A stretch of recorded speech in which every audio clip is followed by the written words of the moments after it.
buenas tardes. Sean todos y todas bienvenidas y bienvenidos.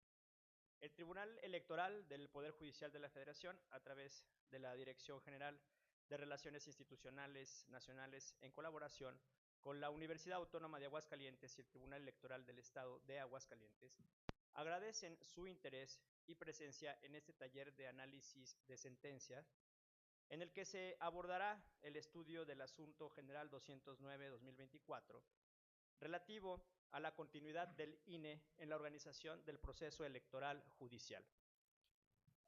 De antemano, agradecemos la presencia de quienes integran el presidium. En representación de la doctora Sandra Yesenia Pinzón Castro, rectora de la Universidad Autónoma de Aguascalientes, se encuentra la maestra María Tejeda Zapopan Caldera, decana del Centro de Ciencias Sociales y Humanidades.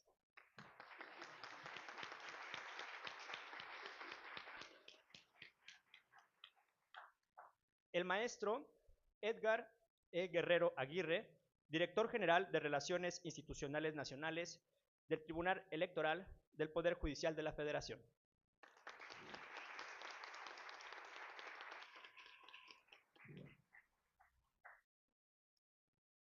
La maestra Laura Hortensia Llamas Hernández, magistrada presidenta del Tribunal Electoral del Estado de Aguascalientes.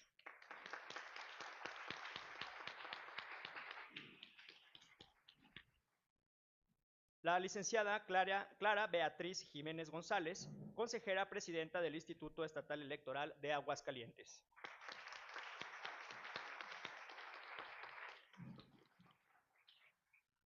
La maestra Brenda Castrejón Hernández, vocal ejecutiva del Instituto Nacional Electoral en Aguascalientes.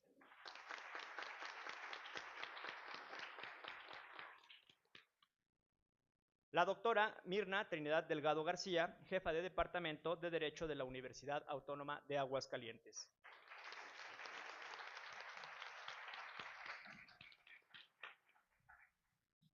Asimismo, saludamos la presencia de la magistrada y el magistrado del Tribunal Electoral del Estado de Aguascalientes, Ivonne Azucena Zavala Soto y Néstor Enrique Rivera López. Bienvenidos y muchas gracias. También nos complace contar con la presencia de las consejerías del Instituto Estatal Electoral de Aguascalientes. José de Jesús Macías Macías, Hilda Yolanda Hermosillo Hernández, Mariana Heréndira Ramírez Velázquez, Javier Mojarro Rosas y Francisco Antonio Rojas Chozas. Bienvenidas y bienvenidos, muchas gracias.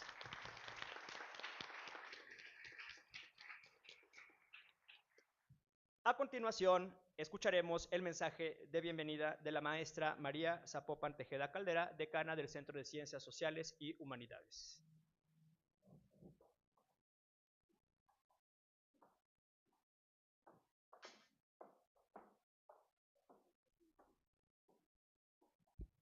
Muy buenas tardes tengan todas y todos ustedes. Maestro Edgar Guerrero Aguirre, gracias por la organización, por estar viniendo aquí y compartirnos todo lo que nos van a compartir. Maestra Hortensia Llamas Hernández, magistrada presidenta del Instituto Electoral, muchas gracias, es un gusto volverla a ver. Licenciada Clara Beatriz Jiménez González, muchas gracias. Maestra Brenda Castrejón Hernández, gracias. Doctora Mirna Trinidad Delgado García, jefa del Departamento de Derecho, gracias por la organización. Docentes y estudiantes de la licenciatura en Derecho. A nombre de la doctora Sandra Yesenia Pinzón Castro, quien les envía un cordial saludo y se disculpa por cuestiones de agenda. Les doy la más cordial bienvenida a esta su casa de estudios. Y agradezco a las personas que organizan este taller de análisis de sentencias por el Tribunal Electoral del Poder Judicial de la Federación, a través de sus resoluciones dirigido precisamente a nuestros estudiantes de Derecho. En el mundo actual, el derecho electoral es más crucial que nunca. Vivimos tiempos donde la información vuela, pero lamentablemente la desinformación también. El enemigo silencioso de la democracia es precisamente la desinformación en los medios. Las noticias vuelan y las redes sociales dominan. Domina esa información falsa que se ha convertido en un arma poderosa, teniendo consecuencias en los procesos electorales, distorsionando la realidad, creando percepciones erróneas, desconfianza en las instituciones y generando dudas sobre la legitimidad de los resultados. También la desinformación vulnera los derechos de los candidatos, de las candidatas y, por supuesto, de la ciudadanía. Las noticias falsas y la desinformación puede propagarse como un incendio forestal. El derecho electoral se erige como un faro de esperanza para la democracia. El estudiar y comprender estos temas no es una elección, es una herramienta fundamental para la formación de ustedes.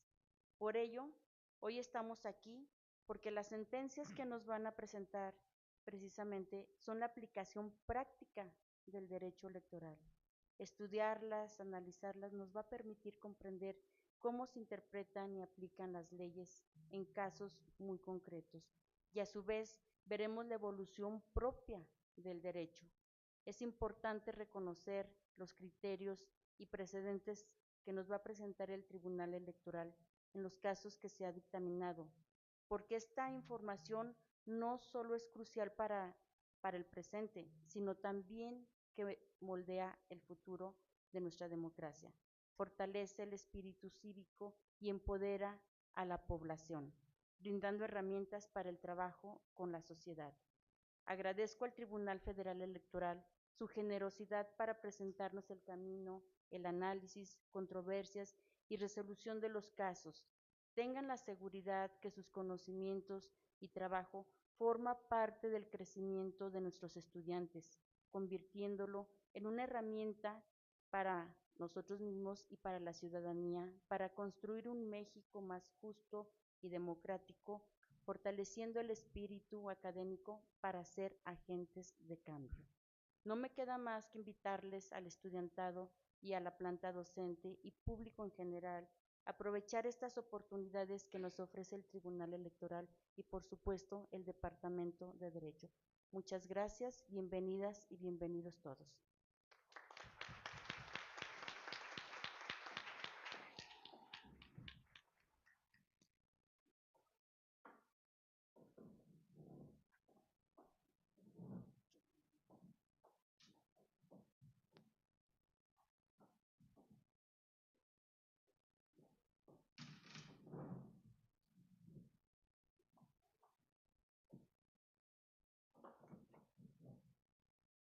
Muchas gracias, maestra María Zapopan Tejeda, por su mensaje. Ahora toca el turno de la maestra Laura Hortensia Llamas Hernández.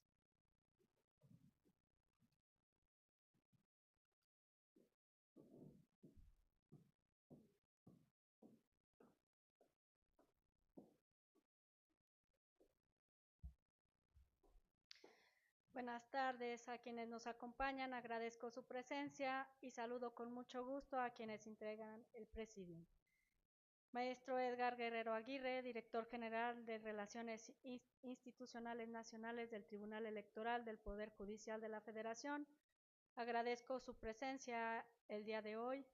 Estoy segura que esto fortalecerá nuestro conocimiento en la materia.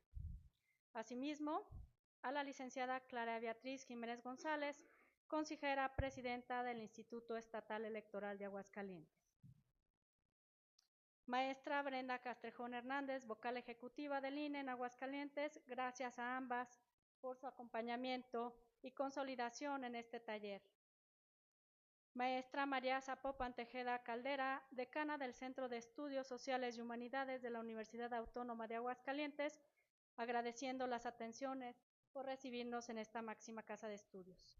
Doctora Mirna Trinidad Delgado García, jefa de Departamento de Derecho de la Universidad Autónoma de Aguascalientes. De igual manera, agradecemos todo su apoyo para la organización de este taller. Saludo también a mis pares, a la maestra Ivonne Zavala, ya al licenciado Néstor Rivera, por estar el día de hoy aquí acompañándonos. a los consejeros electorales, consejeras electorales que se dieron el tiempo de acompañarnos, así como toda la comunidad universitaria, catedráticos y demás personas que se dieron cita el día de hoy. Estoy segura de que será de gran provecho para todas y todos. Es un gran honor para mí ser partícipe y poder impulsar este tipo de talleres, pues considero de suma importancia la difusión de sentencias relevantes en materia electoral, ya que con ello la sociedad y sobre todo la juventud tendrá la oportunidad de conocer cómo es que las autoridades jurisdiccionales toman decisiones para garantizar la legalidad en los procesos democráticos de nuestro Estado y de nuestro país. Ello es fundamental, ya que en un Estado democrático el respeto y la tutela de los derechos político-electorales es una tarea de todas las autoridades. En este sentido, las sentencias que emitimos los tribunales electorales no solo son decisiones jurídicas, sino también herramientas que se convierten en precedentes que tienen como objetivo evitar la discriminación en el sentido de visibilizar una sociedad más justa, equitativa e igualitaria. Cada sentencia que emite un órgano jurisdiccional electoral tiene un profundo significado para la sociedad, ya que busca proteger y salvaguardar los derechos político-electorales de la ciudadanía. Así, la labor de los tribunales electorales es además de una de las piedras angulares para la consolidación de una democracia más participativa e incluyente en los derechos humanos. Cada sentencia no solo responde a un caso en específico, sino que se convierte en una oportunidad para reflexionar sobre los desafíos y las realidades que enfrenta nuestro sistema electoral mexicano. En este espacio de reflexión buscamos que todas y todos, especialmente los jóvenes, que están formándose como futuros líderes y profesionistas, puedan comprender cómo las decisiones de las autoridades electorales inciden directamente en el bienestar y en el desarrollo político del país. Entender esta sentencia no solo implica conocer el derecho, sino también interpretar las razones que lo sustentan.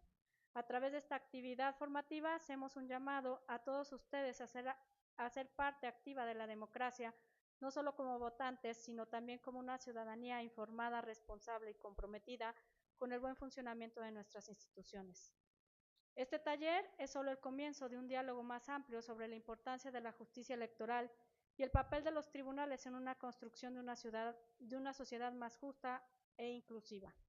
Es por ello que hoy nos dimos cita para estudiar y conocer la sentencia recaída en el Acuerdo General 209 de 2024, ya que el mismo, la Sala Superior del Tribunal Electoral del Poder Judicial de la Federación, resuelve la procedencia de una acción declarativa referente hacia el Instituto Nacional Electoral podría detener el ejercicio de las atribuciones que le fueron conferidas constitucionalmente para el desarrollo del procedimiento electoral extraordinario para la elección de personas juzgadoras. Finalmente, estoy segura que la actividad que nos ocupa será de mucho provecho para todos y todas. Muchísimas gracias y muy buenas tardes.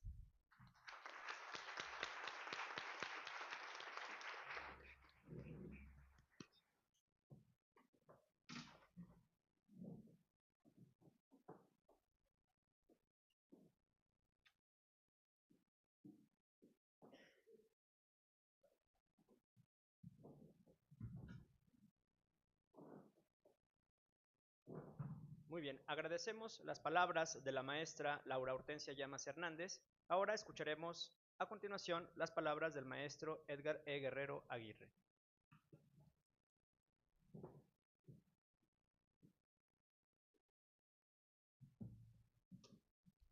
¿Qué tal? Muy buenas tardes a todas y a todos ustedes. Para quien no diga que no se ha roto el techo de cristal, tengo el privilegio de estar rodeado de mujeres que encabezan todos los organismos electorales en el Estado y con la representación además del Instituto Nacional Electoral en la misma condición, al igual que las autoridades universitarias. A eso hay que sumar que estamos en un estado que es gobernado por una mujer. Entonces, por si no nos habíamos percatado de eso, en los hechos es como se demuestra que el cambio realmente se está dando. Agradecer la anfitrionía de la Universidad Autónoma del Estado de Aguascalientes, al igual que de las autoridades electorales del Estado, especialmente del Tribunal Electoral y del Instituto Electoral, y decirles que nuestra presencia en estas tierras hidrocálidas tiene como finalidad fundamental el poder compartir el que es el elemento sustantivo que constituye el trabajo que hacemos los tribunales, que son las sentencias. Las sentencias es el producto del pensamiento, la reflexión, el discernimiento, las diferencias y las opiniones que surgen entre las autoridades jurisdiccionales para tratar de interpretar lo que el derecho y las constituciones en el mundo y en México nos dicen, para poder darle cauce a las inconformidades y a las diferencias de opinión que tienen las sociedades. En este punto estamos frente a un proceso electoral extraordinario que México no había vivido y que prácticamente en todo el orden no se ha dado, que es el de renovar a todas sus autoridades judiciales de manera electiva, es decir, llevándola a las urnas, como sucede eventualmente con todos los candidatos a senadurías, a diputaciones, a la presidencia de la República. Y al estar ante un hecho inédito, ustedes como estudiantes de Derecho saben que generalmente el derecho está un paso atrás de las sociedades.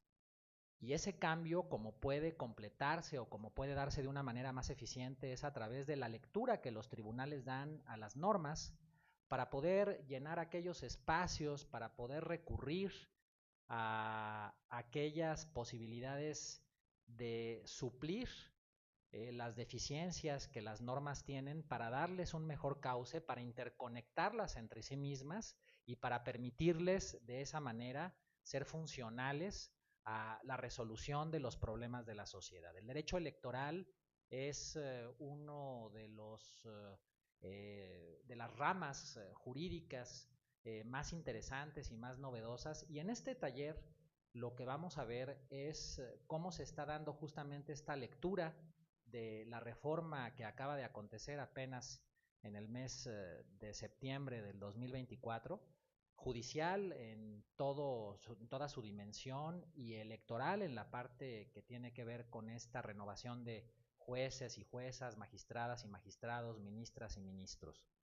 Y en ese sentido, llevándoles el saludo de la magistrada presidenta Mónica Aralí Soto Fregoso, al igual que de las magistraturas que integran la sala superior y las salas regionales del Tribunal Electoral, también decirles que el mensaje que la magistrada presidenta nos ha pedido transmitir es el de que la Constitución nos dota como máxima instancia en la materia electoral de la responsabilidad de hacer que uno de los derechos humanos más importantes que tenemos las ciudadanas y los ciudadanos en la actualidad, que es el de elegir a nuestros representantes, se pueda concretar.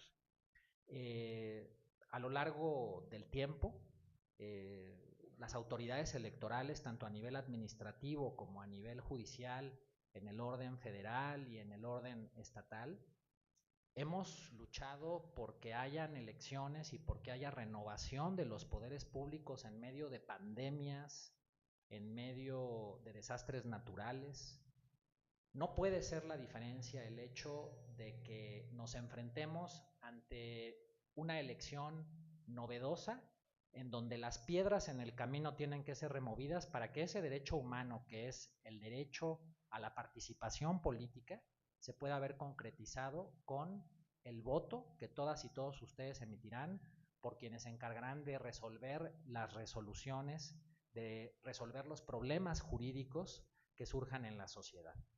De tal suerte que vamos a ver en la sentencia que nos va a hacer favor de exponer Antonio Daniel Cortés, quien es secretario de Estudio y Cuenta de la ponencia de la magistrada presidenta Soto Fregoso, un asunto que tiene que ver con las competencias de las autoridades electorales para poder atender a la organización de este proceso extraordinario que estamos hoy viviendo a nivel federal y que también el estado de Aguascalientes está viviendo. Y de cómo esta interpretación con un decálogo que estamos trayendo nosotros sobre lo que hace el Tribunal Electoral del Poder Judicial de la Federación se concreta en sentencias en las que se mandata que se tiene que cumplir con la voluntad expresada por la ciudadanía permitiendo y facilitando la realización de los procesos electorales. Y dejando claro que no tenemos conflictos competenciales con ninguna otra instancia. Somos un tribunal constitucional, tanto como lo es la Suprema Corte de Justicia de la Nación, solamente que en el ámbito electoral.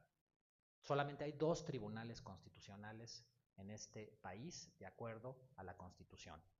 Todos pensamos que solo era uno, no, son 2. Solamente que cada uno lo tiene en sus distintos ámbitos de competencia. Y ese es el mensaje que queremos traer con esta batería de resoluciones que están surgiendo y que son novedosas, que son importantes y que son, sobre todo, muy interesantes. Yo agradezco nuevamente la participación que hemos tenido de todas las autoridades electorales, que es un privilegio que estemos todos concentrados y todas concentradas en un solo lugar para poder hablarle a la juventud de Aguascalientes y pedirles poner toda la atención a este taller que seguramente les permitirá tener estos conocimientos con mucha mayor claridad. Muchísimas gracias nuevamente.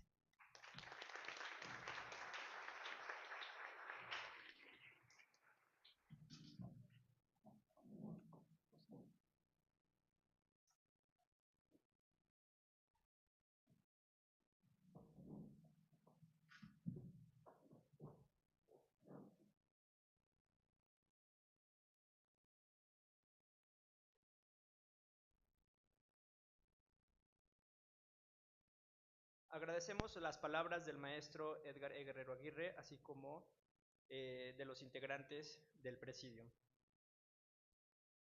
Para las personas que siguen la transmisión a través de las redes sociales, les pedimos permanecer unos segundos. En breve daremos inicio al taller.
transmisión regrese porque estamos siendo transmitidos en vivo, ¿no?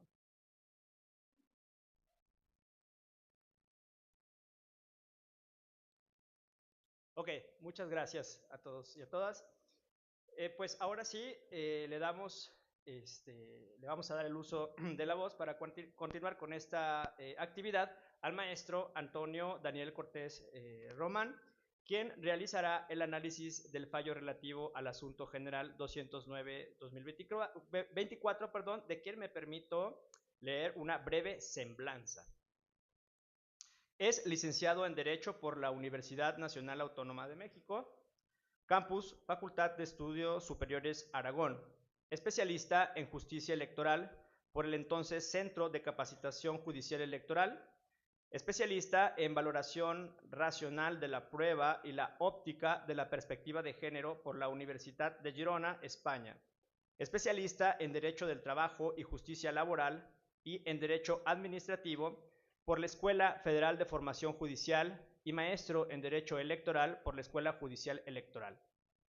Del 2011 al 2013 se desempeñó como secretario de ponencia y secretario auxiliar en la Sala Superior del Tribunal Electoral del Poder Judicial de la Federación. Del 2013 al 2023 fue secretario auxiliar y estudio y cuenta regional en la Sala Regional Jalapa del Tribunal Electoral del Poder Judicial de la Federación. Actualmente se desempeña como secretario de estudio y cuenta en la Sala Superior del Tribunal Electoral del Poder Judicial de la Federación. Secretario, tiene usted el uso de la voz, por favor. Gracias. Muy buenas tardes a todos y a todas. Inicio dando las gracias a la Dirección General de Relaciones Institucionales Nacionales por esta coordinación en estos trabajos, a las autoridades académicas, a las autoridades electorales del Estado, ¿no?, por acudir y coordinar este tipo de ejercicios.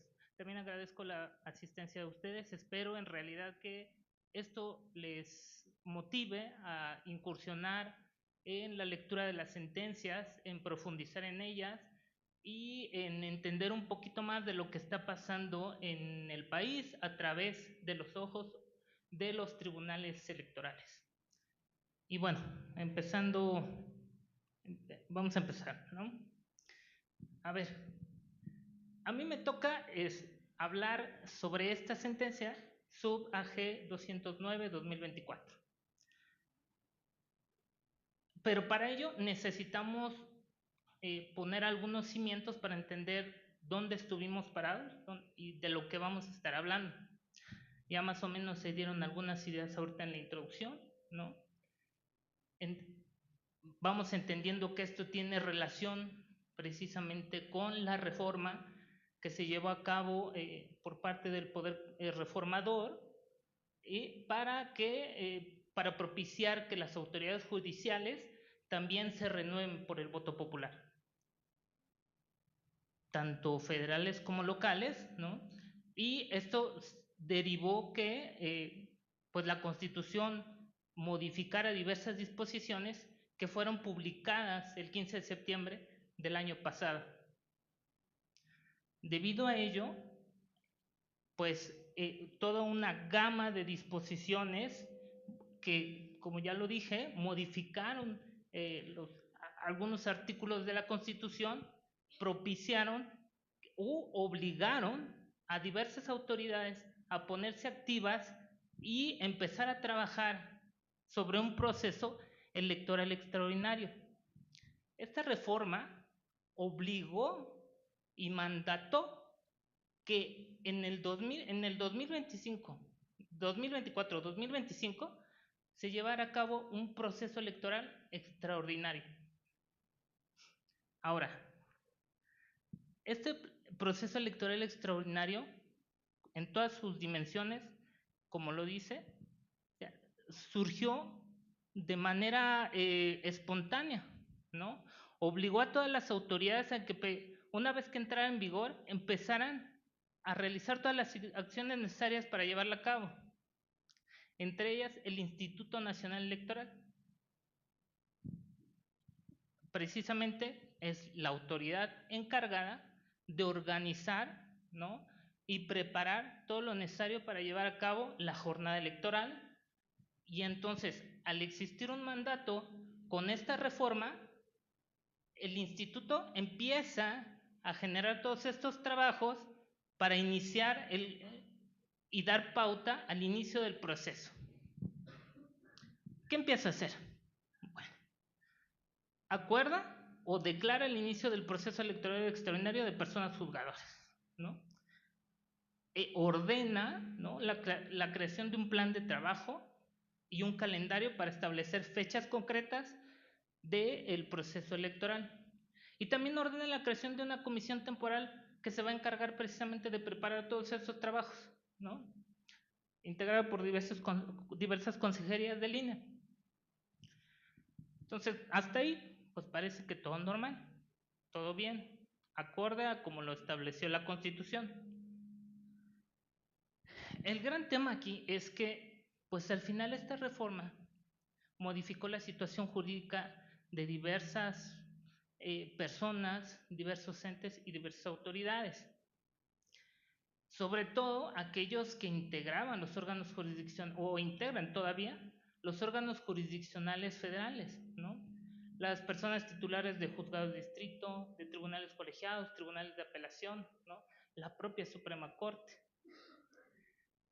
Entonces, el personal que integra estos órganos jurisdiccionales empieza a promover diversos amparos en todo el país, precisamente porque estima que pues, se les afectan sus derechos y acuden a promover sus amparos solicitando también la suspensión provisional. Entonces, algunos juzgados de distrito empiezan a acordar favorable esas solicitudes de suspensión, ¿no? Entre ellas pues, tenemos los primeros que llegaron al INE fueron Colima, Chihuahua, Michoacán, Morelos, Veracruz, Jalisco, Querétaro, ¿no? El INE empieza a recibir todos los acuerdos de suspensión por parte de varios juzgados de distrito, y entonces empieza a tener un gran conflicto, ¿no? Por un lado, tiene el mandato de la Constitución que le obliga precisamente a realizar diversos actos encaminados a la organización del proceso electoral extraordinario, pero por otro lado tiene encima, ¿no?, a todos los juzgadores que concedieron las suspensiones. Entonces tampoco los puede obviar. Y aquí empieza el problema para el INE, ¿no? Por favor.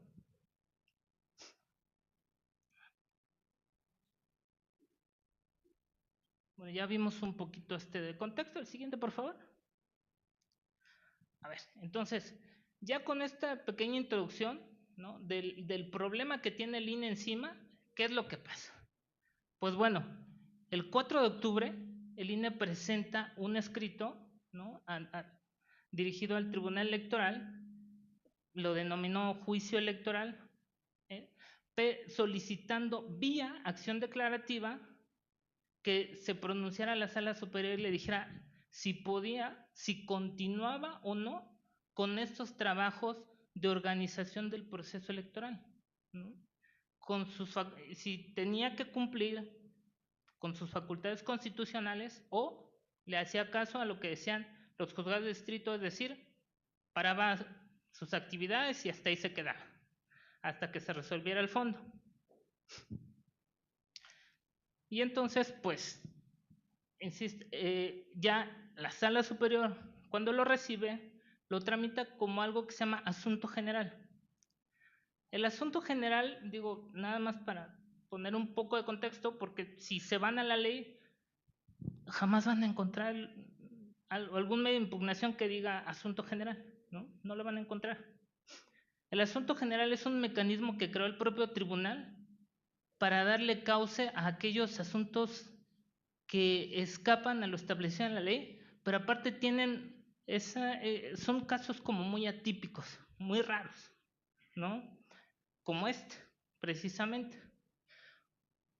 Si ustedes ven, insisto, ven la ley, jamás van a encontrar alguna disposición en la que se advierta la posibilidad de que un instituto, una autoridad electoral acuda vía acción declarativa a solicitar que se decrete o se resuelva sobre el estado de alguna facultad con la que cuente, y entonces el tribunal le da cauce en este mecanismo. ¿Qué pasa después? El 7 de octubre acude una asociación civil, que es Fundación Índice en Promoción y Defensa de los Derechos Humanos, y presenta un escrito en el que dice: oye, quiero acudir como tercero interesado porque pues yo advierto que el INE ya viene contigo, tribunal, y pues quiere pasar por alto las suspensiones decretadas en los amparos. Después, los días 11, 15, 17, 18 y 22, se presentan escritos de ampliación de demanda. Esto obedece a que, como ya les dije, inicialmente fueron algunos estados, pero después empiezan a llegar más y más y más acuerdos de diversos juzgados de distrito respecto de varios estados, y entonces ello propicia a que el propio instituto empieza a presentar ampliaciones de demanda reclamando precisamente o solicitando que el tribunal se pronuncie porque le empiezan a llegar más y más suspensiones. Ahora, el 18 de octubre, el magistrado instructor le requiere al INE. Dice: a ver, por favor, instituto, dime cuántos acuerdos de suspensión existen, tienes, y si estos han sido impugnados. Y el instituto hace un listado y señala que 200 de los acuerdos, se habían promovido 200 quejas relacionadas con los acuerdos de suspensión. Entonces, a ver, esto ya nos da una pequeña pauta de lo que el INE ya estaba empezando a hacer. Por un lado, se fue a través de la vía jurídica correspondiente y presentó la queja para controvertir los acuerdos de suspensión, ¿no?, conforme lo establece la ley de amparo. Pero también tenía que velar precisamente por la celeridad que implica un proceso electoral, y es por eso que tuvo que acudir al tribunal para que declarara sobre esta situación. Por favor. Bueno, pues ya ahora sí, con un panorama general de qué tanto hay, ya con los insumos para poder resolver, aquí se hace la sentencia. Van a ver que lo primero que se toca es una cuestión previa, ¿no? Y esto obedece a dos temas. Primero, ¿qué se va a resolver? El tribunal empieza a preguntarse: ¿hasta dónde me puedo meter yo? ¿Qué puedo hacer? De entrada, el instituto me pide una acción declarativa, ¿sí? Y parece ser la alternativa. Pero también se hace necesario, ¿no?, el tribunal estima necesario precisar lo que es materia o lo que va a ser materia del pronunciamiento, ¿no?, para evitar cualquier problema, cualquier circunstancia. Uno dice: a ver, mi materia es pronunciarme sobre la acción declarativa solicitada, y por tanto yo no me voy a meter con temas de analizar si procede o no procede, cuál es el alcance de las determinaciones de los juzgados de distrito, las suspensiones. No se dice, yo no me voy a meter con eso, ¿no? También dice, no implica no implica la resolución de algún conflicto competencial en ese momento, porque pues a mí lo que me vienen a señalar es que me pronuncie en torno a si es posible que el instituto suspenda sus actividades a las que constitucionalmente está obligada. Y por tanto dice, como consecuencia de ello, a ver, las resoluciones de los juzgados de distrito no van a ser modificadas, revocadas, ¿no? O confirmadas inclusive. No era la materia, ¿no? Ahora, en la siguiente, por favor. Siguiente tema a reflexionar de manera previa, la legitimación. A ver, ¿puede el Instituto Nacional Electoral acudir y presentar este tipo de acciones, solicitar que se declare si puede o no continuar con sus facultades, sí o no? Eso se lo empieza a preguntar el tribunal, ¿no? Dice, bueno, a ver, de inicio, el tribunal tiene una línea jurisprudencial muy clara, ¿no? Que es la regla general de que las autoridades, en especial las autoridades responsables, no tienen legitimación activa para acudir y accionar los mecanismos en materia electoral, ¿no? Sobre todo los medios de impugnación. Pero dice también, a ver, hay reglas, pero también hay excepciones, ¿no? Una de ellas, pues, es cuando existe alguna determinación, algún acto que afecta algún derecho personal de las autoridades, y entonces se le dará esa pauta para que pueda acudir ante el tribunal y ser atendido. Entonces, como ya existen o empieza a visorarse que hay algunas excepciones a la regla, entonces en este caso también empezamos a hablar y se empieza a generar, a entender que también el instituto, al solicitar este tipo de acciones, puede tener esta legitimación necesaria para acudir. Y se le reconoce, se le da la posibilidad de que accione a través de este asunto general, la posibilidad, ¿no?, de que el tribunal se pronuncie y decida si puede continuar o no con el proceso electoral.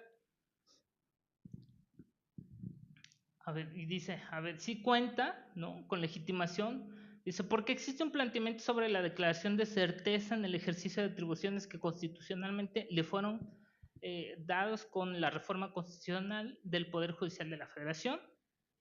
Tales atribuciones son de carácter electoral, que es precisamente el instituto, la esencia de las labores del Instituto Nacional Electoral, ¿no?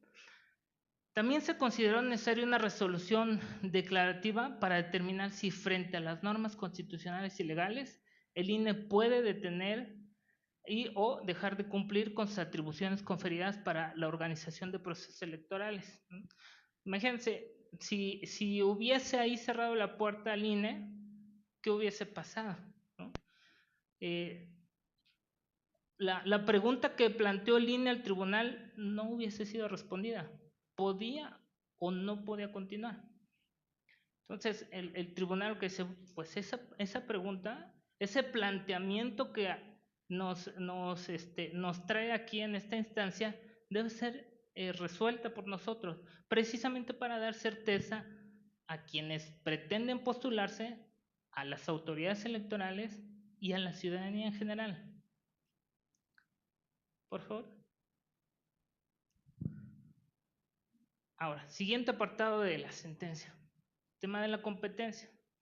Esto creo más o menos todo lo tenemos en el radar. Todas las autoridades pueden y deben actuar dentro del margen de su competencia. Entonces el tribunal empieza a hacer un examen de qué puede y no puede hacer. A ver, ¿puedo pronunciarme sobre esto? ¿No? ¿Es algo dentro de mis facultades y de mis atribuciones? Y arriba la conclusión de que sí, específicamente señala que el artículo 99, precisamente con la reforma, se le dota de facultades para conocer, ¿no?, atender y resolver todos los conflictos electorales que se susciten de los procesos electorales de las personas juzgadoras, ¿no? Además, como máxima autoridad, pues tiene esa obligación constitucional de dar certeza y dar una respuesta a ese tipo de planteamientos, ¿no? Por favor. Ahora, una siguiente cuestión que tuvo que analizar, el tema o la tercería interesada, la parte interesada, ¿no? A ver, ¿puede o no puede? Todo esto es, al final se resume en preguntas, ¿no? Y todo se va respondiendo en la sentencia. ¿Puede o no puede acudir la asociación civil como tercera interesada? Y lo que se le dice es, a ver, no puede, porque el asunto general no es un medio de impugnación. Insisto, es un mecanismo que se creó precisamente para darle un cauce y no dejar inaudito a los planteamientos que distintos sujetos o personas plantean al tribunal, pero no es propiamente un medio de impugnación. Entonces, no hay necesidad de reconocer la calidad de tercero interesado.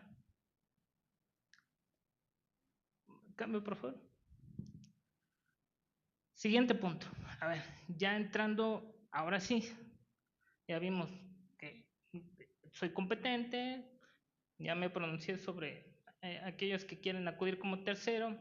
Ahora sí, a ver, me voy a pronunciar sobre la acción declarativa, pero de manera inicial son dos pasos. A ver, una, ¿procede o no procede la acción declarativa que plantea el INE? Si no procede, hasta ahí se queda. Pero si procede, entonces tenemos que dar un siguiente paso. Ahora, ya que si procede, entonces, ¿cuál es el efecto que le voy a dar una vez que analice la petición, ¿no? Y sus alcances? Entonces, bueno, a ver, insisto, el INE acudió señalando que la suspensión de los juzgados de distrito, con motivo de ellas, se estaba generando un ambiente de incertidumbre jurídica sobre el desarrollo del proceso electoral y el ejercicio del voto de la ciudadanía, porque no se tenía certeza precisamente sobre la posibilidad de continuar o no con el proceso electoral para renovar integrantes del Poder Judicial de la Federación, tal como se ordenó en la reforma constitucional. De ahí que solicitó la emisión de un pronunciamiento tendente a garantizar el cumplimiento de las funciones a cargo del INE relacionadas con el desarrollo de los procesos electorales. Insisto, palabras más, palabras menos, que se pronunciaran en ese momento si podía o no continuar con sus funciones constitucionales, ¿no? Por favor. Y bueno, entonces, para analizar si procede o no la acción declarativa, se empieza a recordar que este tipo de acciones deben de cumplir algunos presupuestos. La acción declarativa es una figura que trajo el Tribunal Electoral ya hace algunos años de la rama del derecho procesal civil y la trajo a los juicios para la protección de los derechos político-electorales del ciudadano, de la ciudadanía, e inclusive hay jurisprudencia respecto a ello, ¿no? Lo encaminó en ese momento hacia ese medio de impugnación. Pero entonces el tribunal empieza a reflexionar y a entender que la acción declarativa no necesariamente debe estar encasillada para los juicios de la ciudadanía, ¿no? Pueden ser utilizados para otro tipo de medios de impugnación o otros mecanismos. Entonces empieza a reflexionar y a traer la jurisprudencia y advierte que se deben de cumplir dos requisitos. Uno, que existe una situación de hecho que produzca incertidumbre, ¿no? Como lo decía hace rato, inicialmente era en temas del juicio de la ciudadanía, por eso dice en algún posible derecho político electoral. Y dos, que exista la posibilidad real de que con esa situación se afecte o perjudique en cualquier modo el derecho. Si los dos elementos se cumplen en este caso, entonces va a proceder la acción declarativa que me pide el INE. ¿La siguiente? Y entonces se empieza a analizar el caso concreto y el primer elemento dice, a ver, si se acredita, porque a ver, hay varias determinaciones, suspensiones por parte de los juzgados de distrito que le restringen al INE el cumplimiento de sus atribuciones para el desarrollo de los procesos electorales y siendo que existe disposición constitucional legal de que en materia electoral no existen efectos suspensivos, ¿no? Dice, también se cumple el segundo elemento porque la reforma estableció la renovación del Poder Judicial mediante voto directo de la ciudadanía, y de persistir la incertidumbre en la actuación del instituto podría provocar la posibilidad seria de afectar ese derecho, ¿no? Entonces, el tribunal arriba a la conclusión de que es claro, ¿no?, que es necesario una declaración judicial que elimine la incertidumbre sobre una determinada situación jurídica para conseguir la plena certeza con fuerza vinculante. Por favor. Y hasta aquí ya pasamos el primer eslabón, dijimos, sí procede, ¿no?, cumple estos dos requisitos, y entonces ahora el siguiente paso es, bueno, ¿y qué le voy a contestar al INE sobre lo que me está planteando, ¿no? ¿Puede o no puede continuar con sus trabajos? Y la conclusión es, a ver, el instituto no puede parar sus funciones porque tiene una obligación constitucional, ¿no?, de organizar y desplegar diversos trabajos encaminados a la preparación del proceso electoral extraordinario de personas juzgadoras, ¿no? Debemos de entender, ¿no?, que aquí aplica esta frase de sobre la Constitución nadie. Y entonces la sentencia trata de reflejar eso. A ver, si la Constitución te está mandatando, te está dando esa obligación de que lleves a cabo el proceso electoral, lo organices, entonces no te puedes parar, ¿no? Y esto se sustenta en los siguientes puntos. 1, el INE, ¿no?, de entrada, el INE es un instituto, es una autoridad autónoma, ¿no? Es un organismo constitucional autónomo derivado del 41 constitucional, así lo establece nuestra Constitución, ¿no? Goza de cierta independencia y tiene las facultades necesarias para llevar a cabo este tipo de trabajos, ¿no?, de actividades relacionadas con la preparación del proceso electoral. También, a ver, dice, otro punto, en materia electoral no opera la suspensión en los actos de autoridad. Este punto ha sido muy debatido, pero así lo establece la Constitución. Precisamente el artículo 41 de la Constitución es expresa al señalar que no procede la suspensión en materia electoral, ¿no? Entonces, esta circunstancia de que los juzgados empezaban a emitir suspensiones, pues ya se empezaba a visorar este posible conflicto, ¿no? Y aquí se decía, a ver, no, a ver, tú, instituto, tú no te puedes detener porque constitucionalmente está señalado que no puedes pararte, no hay suspensión alguna, ¿no? E inclusive también constitucionalmente está previsto que el amparo no procede en materia electoral, precisamente por eso, porque la suspensión no aplica en esta materia.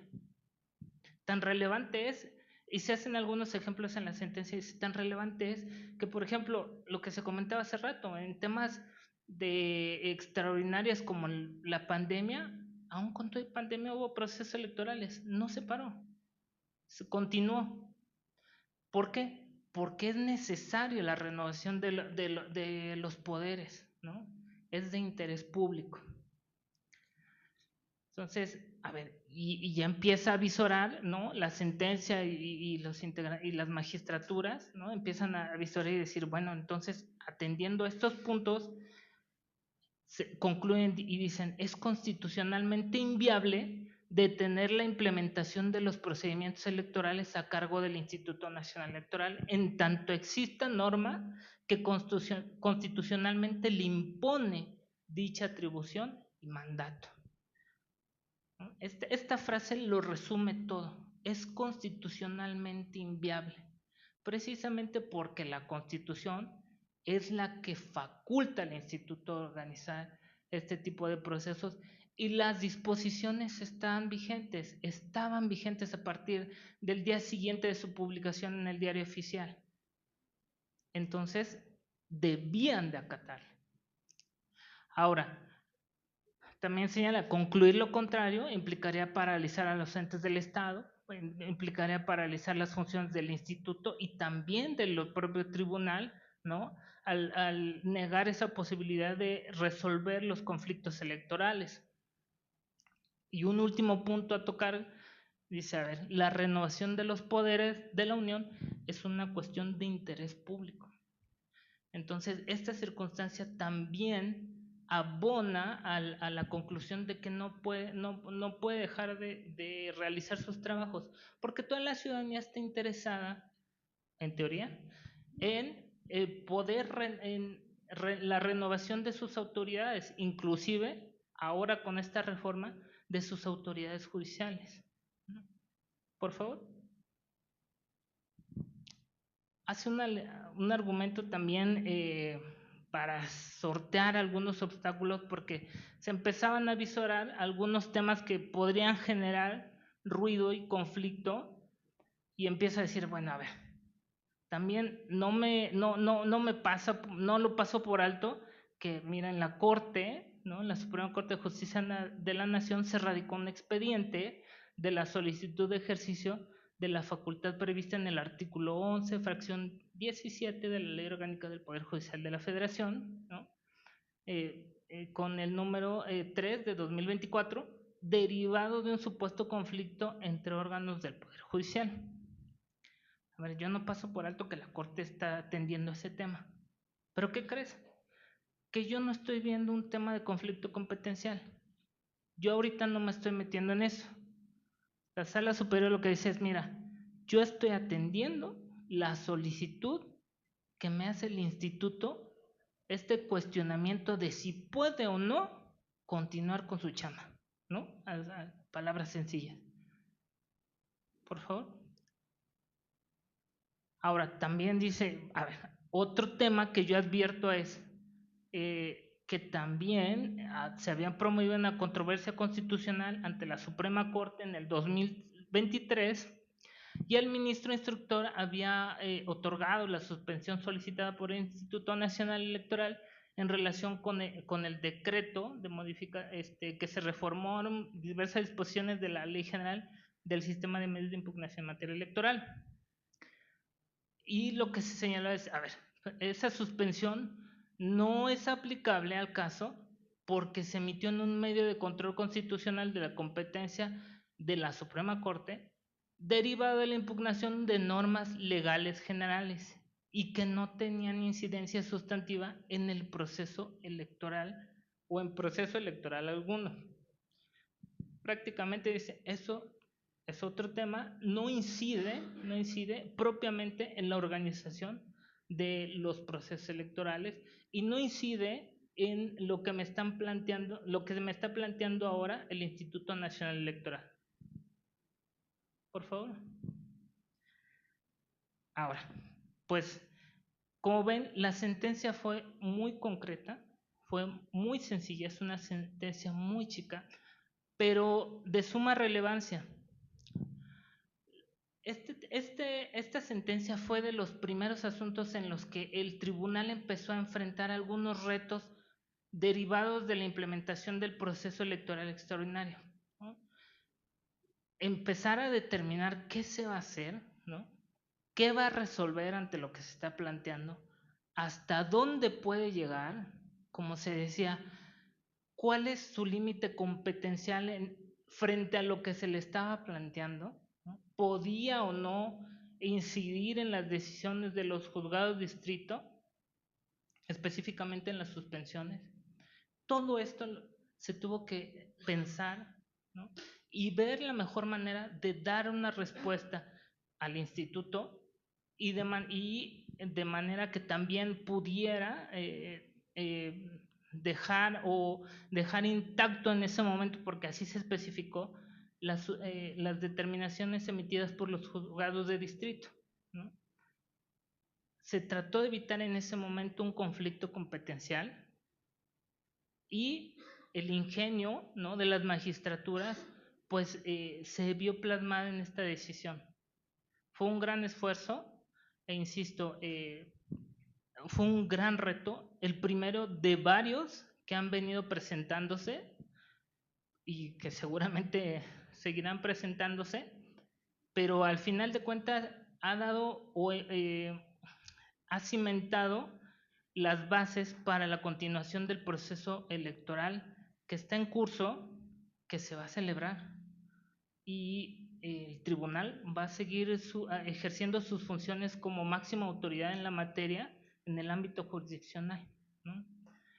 Entonces, espero que haya quedado medianamente claro este ejercicio que realizó la Sala Superior, y si no, pues ahorita en una ronda de preguntas y respuestas, pues me podrán hacer algún cuestionamiento y trataré de resolver alguna inquietud que todavía tengan arrastrando. Y de momento sería toda mi participación. Muchas gracias.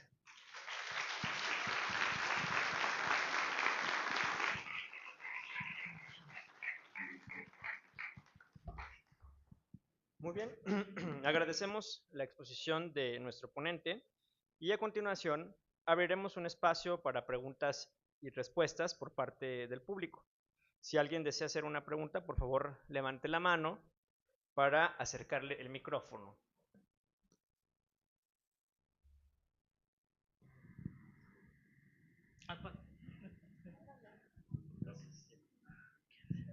Bueno, muchas gracias, maestro Cortés, por la explicación de esta interesante sentencia. Me gustaría preguntarle si dentro de la misma existieron algunos votos particulares de alguna de las magistraturas de la Sala Superior, y de ser el caso, que nos pudiera exponer un poquito acerca de estos votos, en lo que se apartaron y cuál fue como este otro criterio. Muchísimas gracias. No sé si quieran, ¿vamos una por una o implementamos alguna otra antes de empezar? ¿Sí? ¿Está? Ok. Sí, a ver, sí, efectivamente fue una sentencia mayoritaria, no fue una sentencia que se emitió de manera unánime por los 5 integrantes o las 5 magistraturas. Efectivamente se suscitaron votos particulares encaminados concretamente a señalar que en este momento no se podía meter el tribunal a pronunciar sobre este tipo de asuntos, ¿no? Precisamente porque existían autoridades jurisdiccionales del Poder Judicial, como son los juzgados de distrito, que ya estaban implementando, precisamente, estaban acordando la suspensión provisional y de plano en algunos casos para detener las actividades del instituto. Entonces, trayendo esta división, ¿no?, de facultades que tienen los órganos jurisdiccionales dentro del propio Poder Judicial de la Federación, hacen este razonamiento y tratan o hacen ver o pretenden hacer ver que el tribunal en ese momento no podría estar emitiendo este tipo de decisiones precisamente porque están planteadas las suspensiones deteniendo las actividades del instituto, ¿no? Y al final, con la declaratoria que lleva a cabo el tribunal, pues se le dio luz verde al instituto para que realizara sus trabajos, ¿no? Entonces ese era el cuestionamiento que ellos principalmente sostuvieron en el seno del pleno, ¿no? Sería de momento. Adelante. A ver, yo diría que habría que poner en contextualización también lo que pasó en la Corte, ¿no? En relación particularmente a la sentencia que después aquí. Vale. En relación particularmente a la sentencia que después el ministro Ortiz Mena proyectó relativa a esta sentencia en particular, porque aquí finalmente lo que se puso en tela de juicio fue quién era el intérprete último de la Constitución. Y hay quienes sostienen que en interpretación abstracta es la Suprema Corte de Justicia, obviamente, y en temas concretos en materia electoral es el Tribunal Electoral, pero eso nos mete en otra discusión. ¿Qué es la materia electoral? Que es la temática de fondo. Si la temática puede tener límites que de forma material limitan el campo de acción del resto del Poder Judicial Federal, entendiendo además que el Tribunal Electoral es parte del Poder Judicial Federal. Pero ¿qué pasa cuando otro organismo del Poder Judicial Federal interviene en algo que puede o no puede considerarse materia electoral? Y yo también le pediría alguna reflexión, digo, porque los temas de organización del proceso electoral, pues puede tener una racionalidad constitucional muy clara el tema de que no se paralice el proceso, ¿no? Tiene un orden público y además esas suspensiones creo que es unánime que estaban mal dadas, eso no está discusión. Pero ¿qué pasa en todos aquellos campos de esas suspensiones que están en un área gris respecto de lo que es materia electoral, liquidación de fideicomisos, cambios de adscripciones laborales, eventual cese de condiciones laborales de trabajadores, y que hubo interpretaciones respecto de que estas declaraciones del Tribunal Electoral ponían en entredicho la facultad de los jueces de distrito para pronunciarse respecto de una norma autoaplicativa que por su propia entrada en vigencia ponía en entredicho muchos derechos de los integrantes del Poder Judicial. ¿Qué reflexión hay al respecto? Claro. A ver, respecto al primer tema, a ver, para poner en contexto, después de esta sentencia, hubo una siguiente en la que ya hubo una confrontación un poco más clara, ¿no?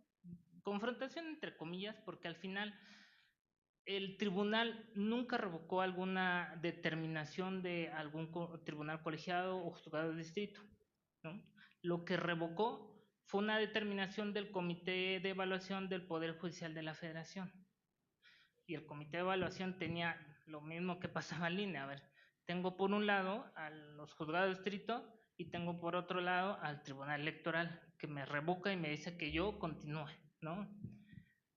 Y esto, al tener esta dicotomía, lo escalan a la Suprema Corte y empieza, así como tenía ya otros procedimientos o acciones presentadas, pues la Suprema Corte se pronuncia sobre esta circunstancia, ¿no? Ahora, la Corte, ¿no? Ahí creo que se da la respuesta y el proyecto dice, a ver, los juzgados de distrito se extralimitaron. No lo dijimos nosotros, ¿no? Bueno, sí, en un primer momento, pero en un segundo momento, la Corte lo dice. A ver, esto no es un tema respecto del cual los juzgados de distrito tuvieran competencia. Esto es materia electoral, ¿no? De entrada ya hay un reconocimiento por dos autoridades de que este tema sí es un tema electoral, ¿no? Como lo decíamos, las dos autoridades constitucionales del país, ¿no? Coincidieron en ese tema. Entonces, a ver, pues ahí, ahora, ¿cuáles son los límites? ¿Cuáles son los márgenes? Híjole. Digo, en una opinión personal, por ejemplo, estos temas de trabajadores, liquidaciones, pues tendrán que ser las vías correspondientes. Me parece que eso ya escaparía de la materia electoral, ¿no? Precisamente porque ya atiende a circunstancias entre particulares más allá de lo que es propiamente los comicios, ¿no? Entendiendo que la realización y organización de un proceso electoral, sus comicios y el escrutinio que se hace de ellos, pues es la esencia, ¿no?, de lo que es la materia electoral, ¿no? Pero sería muy aventurado de momento ahorita decir o dar una respuesta tajante, porque esto apenas empieza, ¿no? Apenas empieza y pues ya lo vamos a ir viendo conforme se vaya presentando este tema. Digo, si aún creo hay aspectos que todavía no se definen de reformas, por ejemplo, desde 2014, ¿no? Todavía hay aspectos que surgen y nos llevan a reflexionar, pues imagínense esto que es muy, muy nuevo, ¿no? Del año pasado, septiembre del año pasado, todavía estamos, esto está muy reciente y se tendrá que ir viendo conforme se vaya presentando. Insisto, de una perspectiva muy personal, creo que eso ya escaparía al ámbito electoral, ¿no? No sé si con eso queda ahí más o menos.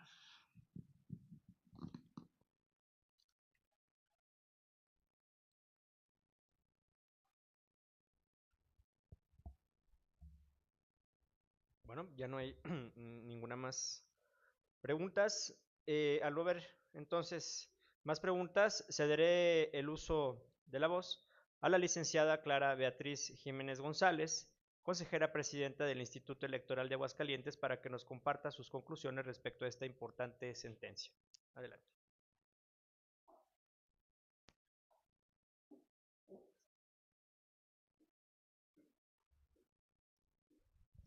Buenas noches a todas, todos y todes.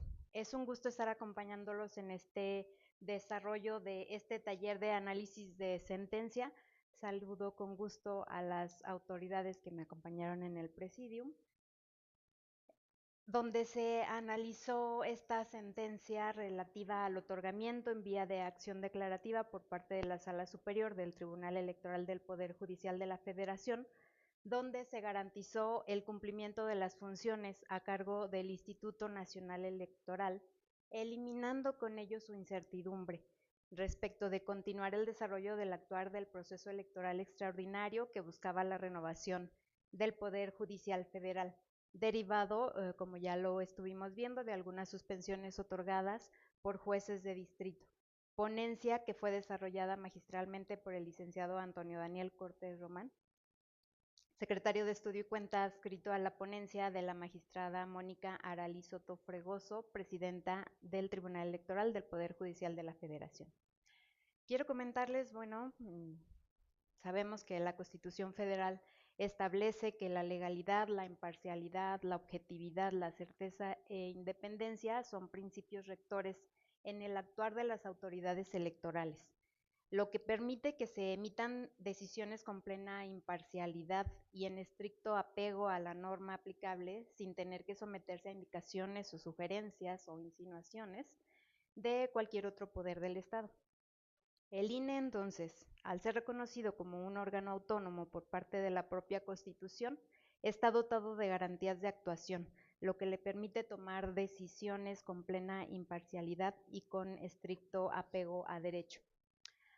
Ahora bien, el INE tiene asignada la función estatal de organizar elecciones y de vigilar el cumplimiento de las disposiciones constitucionales y legales en materia electoral, por lo que es importante, por lo que es improcedente que suspenda los actos electorales por el solo motivo de la interposición de cualquier medio de impugnación, ello en relación a lo que señala el propio artículo 41 de la Constitución Federal, que establece que en materia electoral la interposición de cualquier medio de impugnación no producirá efectos suspensivos.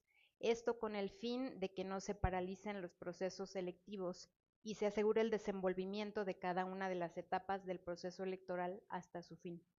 La propia Constitución establece también que la renovación de los poderes de la Unión se realizará mediante elecciones libres, auténticas y periódicas, lo que implica que la elección de esas autoridades sean una cuestión de interés público, como ya lo veíamos, porque se trata de órganos de autoridad. Además de que los derechos político-electorales en todo momento deben garantizarse, por lo que no pueden ser suspendidos de conformidad con lo señalado en el artículo 29 de la Constitución Federal y como lo garantizó esta sentencia. A manera de ejemplo, cabe recordar que, como igual ya hacía mención el licenciado Cortés, a raíz de la emergencia sanitaria provocada por el COVID, se emitieron acuerdos necesarios a fin de que no se suspendiera la continuidad del proceso electoral que se estaba desarrollando en ese tiempo, garantizándose así en todo momento el derecho de la ciudadanía para participar en este proceso electivo.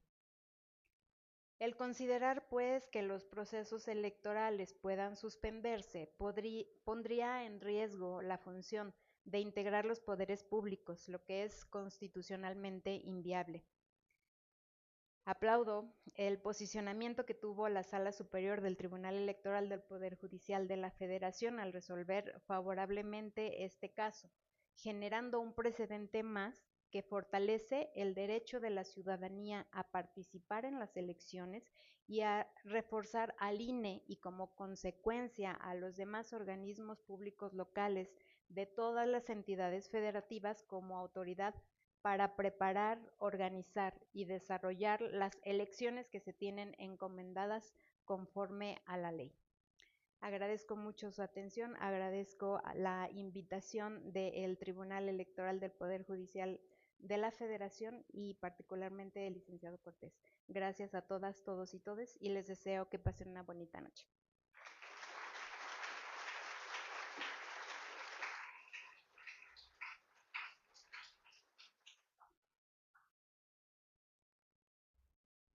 Muchas gracias a la consejera presidenta Clara Beatriz Jiménez González por sus conclusiones. A continuación tiene el uso de la voz la maestra Brenda Castrejón Hernández, vocal ejecutiva del INE en Aguascalientes, para que nos comparta sus reflexiones.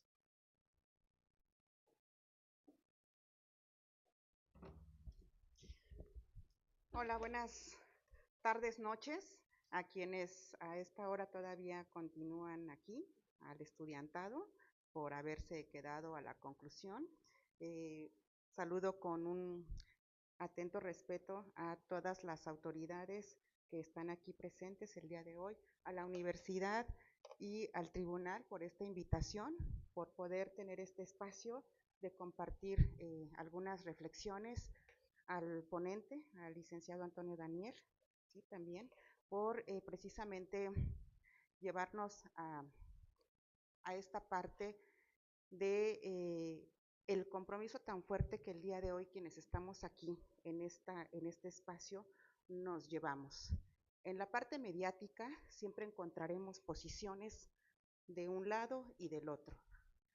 La responsabilidad de quienes estudiamos y tenemos cierto conocimiento en la materia nos obliga ante otro grupo de personas, ¿sí? Como es la ciudadanía, que a veces no tiene el privilegio del conocimiento en el cual algunas otras sí lo podemos tener, de precisamente brindar asesoría y brindar orientación sobre lo que se puede estar dando en estos espacios de comunicación, de redes sociales o de espacios mediáticos. El día de hoy, como un ejemplo de todo esto que se genera, estos talleres de análisis de sentencias precisamente nos ayudan, ¿sí? Para que abonemos en poder disipar y aclarar algunas inquietudes y algunas dudas de situaciones que, por supuesto, tienen un impacto muy fuerte, como el análisis de la sentencia que vimos el día de hoy. Por lo tanto, agradezco nuevamente a quienes estuvieron aquí presentes y estoy segura que el estudiantado hasta el final se llevará esta reflexión del gran compromiso de poder tener los elementos para que cuando en sus círculos cercanos, en sus redes sociales y en la parte mediática que les pueda tocar, puedan abonar para comentar todo lo que está atrás de una situación que tiene un impacto tan fuerte. Muchas gracias, buenas noches.